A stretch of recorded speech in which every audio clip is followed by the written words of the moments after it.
മഴവെള്ളപ്പാച്ചിലിൽ MC. Road തകരുന്നു. ലോകോത്തര നിലവാരത്തിൽ നിർമ്മിച്ച എം.സി. റോഡാണ് തകർച്ചാ ഭീഷണി നേരിടുന്നത്.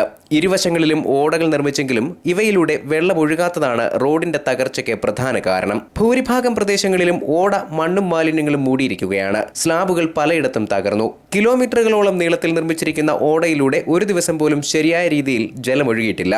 ഓടകൾ വൃത്തിയാക്കണമെന്നും മേൽമൂടിയില്ലാത്ത ഇടങ്ങളിൽ സ്ലാബുകൾ സ്ഥാപിക്കണമെന്നും നിരവധി തവണ ആവശ്യമുയർന്നെങ്കിലും നടപ്പായിട്ടില്ല. ഇരുഭാഗത്തും ഓടകളിലെ തടസ്സം മാറിയാൽ മഴവെള്ളം സുഗമമായി ഒഴുകിപ്പോകും. ചില പഞ്ചായത്തുകളിൽ തൊഴിലുറപ്പ് പദ്ധതിയിൽ ഉൾപ്പെടുത്തി ഓട വൃത്തിയാക്കാനുള്ള ശ്രമം നടന്നിരുന്നു. എന്നാൽ അതും പാതി വഴിയിലായി.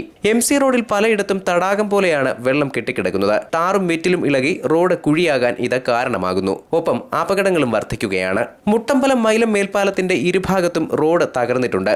വാളകം ആയൂർ പ്രദേശങ്ങളിലും എം.സി. റോഡ് അപകടകരമാം വിധം തകർന്നു. 15 വർഷത്തോളം അറ്റകുറ്റപ്പണികൾ വേണ്ടാത്ത വിധം ഉയർന്ന നിലവാരത്തിൽ നിർമ്മിച്ച റോഡ് തകരാൻ കാരണം വെള്ളക്കെട്ട് തന്നെയാണ്. റോഡിൽ വെള്ളം കെട്ടി നിൽക്കുന്ന ഭാഗങ്ങളിൽ അവ ഒഴുക്കിക്കളയാനുള്ള ശ്രമവും KSTP നടത്തുന്നില്ല.